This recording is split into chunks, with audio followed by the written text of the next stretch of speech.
औज़ुबिल्लाहि मिनश्शैतानिर्रजीम बिस्मिल्लाहिर्रहमानिर्रहीम। मोहतरम नाज़रीन, मेरा आज का मौजू दुनिया के अंदर चलने वाले मुख्तलिफ निज़ाम मईशत हैं।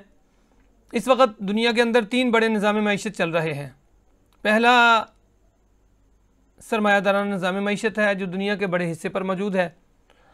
दूसरा इश्तराकी निज़ाम मईशत है, कम्युनिज़म के नाम से जो दुनिया के कुछ थोड़े से हिस्से पर मौजूद है। और तीसरा इस्लामी निज़ाम मईशत है कि जो किसी न किसी शक्ल में दुनिया के मुख्तलिफ जो ख़ित्तों में मौजूद है। सरमायादाराना निज़ाम मईशत में जो उसकी बुनियाद है वो इस बुनियाद के ऊपर काम करते हैं कि हर इंसान अपने माल का तन्हा मालिक है। किसी दूसरे को हक़ हासिल नहीं होता कि उसके माल के ऊपर नज़र रखे और उसके माल में तसर्रुफ़ करवा सके। वो जहाँ चाहे खर्च करे और जहाँ ना चाहे ना खर्च करे।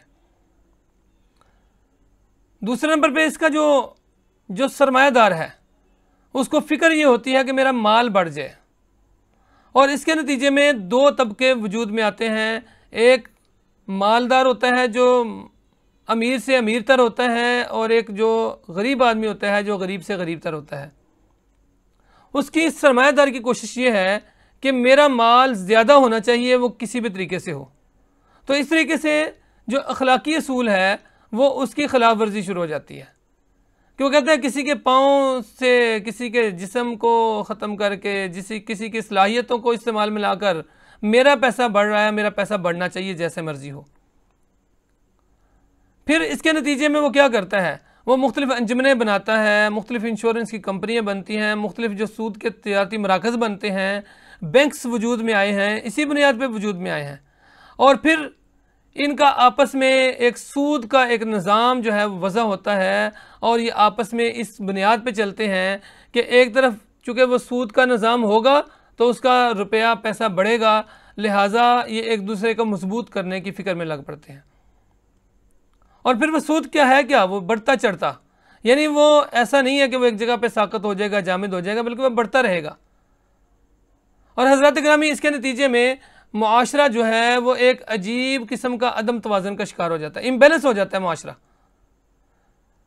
दूसरा जो निज़ाम मईशत है वो है कम्युनिज़म का, इश्तराकियत का। इश्तराकियत ने जो नारा लगाया वो बिल्कुल इसके उल्ट नारा लगाया। उन्होंने कहा ये जो रुपया पैसा माल है, दौलत है, ये तो रियासत का है, सोसाइटी का है, मुआशरे का है, इसमें फ़र्द को उतना मिलना चाहिए जितना उसका निज़ाम चल सके। लिहाजा उसने जो सनतकार है और जो उसका मुलाजिम है, जो वर्कर है, दोनों को बराबर रखा कि दोनों को बराबर मिलना चाहिए। हज़रत गिरामी, एक हद तक तो ये बात ठीक है, लेकिन अगर आप इसको थोड़ा सा वसी पैमाने पे जाके देखें तो अखलाकी तौर पे ये भी गलत हो जाता है कि मेरे अंदर सलाहियत है, मैं उसकी बुनियाद पे पैसा कमाऊँ और उसके बाद मुझे उतना मिले जितना मेरी ज़रूरत है, तो ये ज़्यादती हो जाती है। इसका नुकसान क्या होगा कि मैं अपनी भरपूर सलाहियतें नहीं लगा सकूँगा, क्योंकि मुझे उतना मुआवजा नहीं मिल सकेगा, उतना हिस्सा नहीं मिलेगा जितना मिलना चाहिए। तो ये फितरी तौर पर भी गलत है, अखलाकी तौर पर भी गलत है, और माशरती तौर पर भी गलत है। हर फ़र्द जब बराबर है तो फिर क्यों हर फ़र्द जो है वो एक फ़र्द जिसके पास सलाहियत ज़्यादा है वो ज़्यादा सलाहियत को इस्तेमाल करे।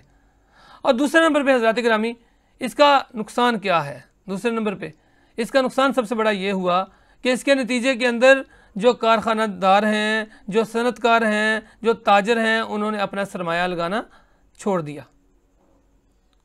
तीसरा नंबर पे फिर हुआ ये कि जहाँ से ये निज़ाम चला, ये बुनियादी तौर पे रूस से इसका आगाज़ हुआ, तो रूस के अंदर ही ये हिचकियाँ लेना शुरू हो गया, और इसने फिर सरमायादाराना निज़ाम से जो है वो उसका सहारा लिया और उसकी बुनियाद पे ही चला। अब ये एक अजीब किस्म का मलगूबा है कि सरमायादाराना निज़ाम को भी साथ मिलाया हुआ है और इश्तराकी निज़ाम को भी साथ मिलाया हुआ है। तो ये दोनों मिल के फिर चलते हैं, और इसका नतीजा क्या है आप भी समझ सकते हैं। आधा तितर आधा बटेर होगा, तो रिज़ल्ट जो है उसका जो नतीजा बरामद होगा वो मुख्तलिफ होगा। दोनों दावा करेंगे हम मजबूत हैं, लेकिन दोनों ही हकीकत में मजबूत नहीं होंगे, चूँकि एक तीसरा निज़ाम उससे वजूद में आ जाएगा जिसका कोई नाम नहीं है।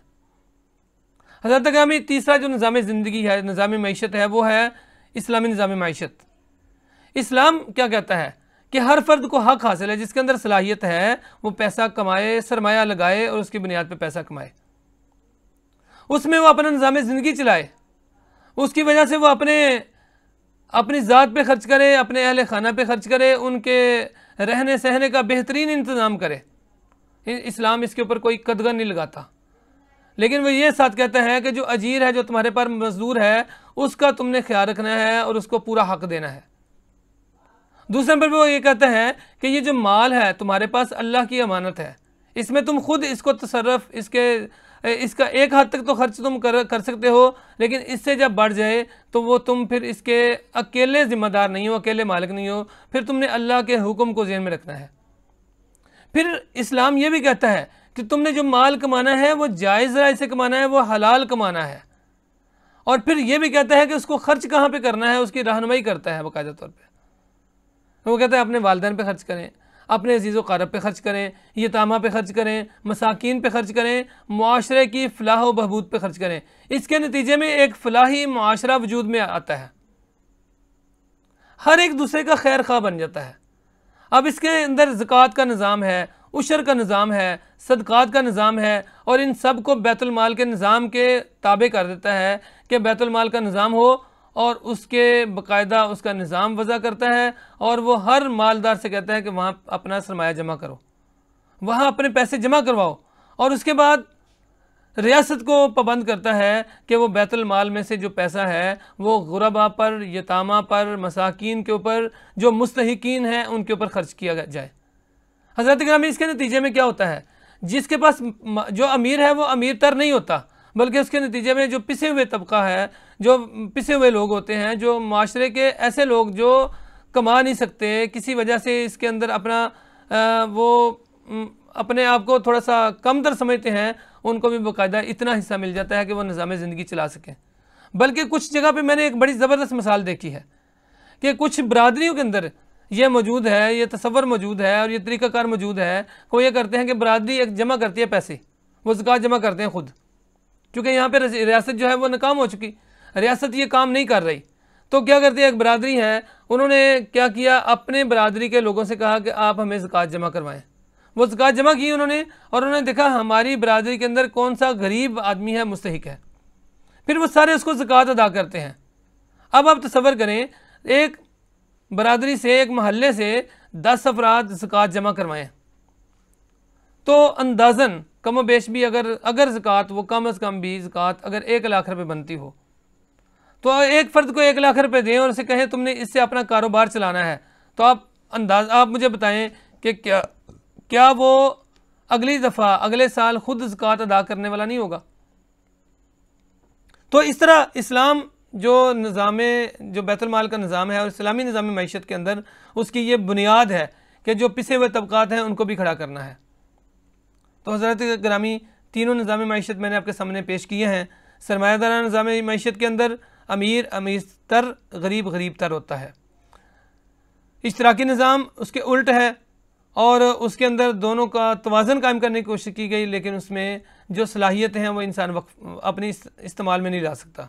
और इस्लामी निज़ाम मईशत जो है, इसके अंदर क्या है, इसके अंदर हर फ़र्द को जितना वो काम करता है उसको उतना सिला मिलता है, लेकिन इसके साथ साथ वो जो मालदार है उसे कहता है कि तुम अपना पैसा जमा करवाओ बैतुल माल के अंदर, ज़कात की सूरत में, सदक़ात की सूरत में, उशर की सूरत में, ताकि इसकी वजह से जो पिसे हुए तबकात हैं उनकी मदद की जाए। लिहाजा एक खैर खाही वाला माशरा वजूद में आता है।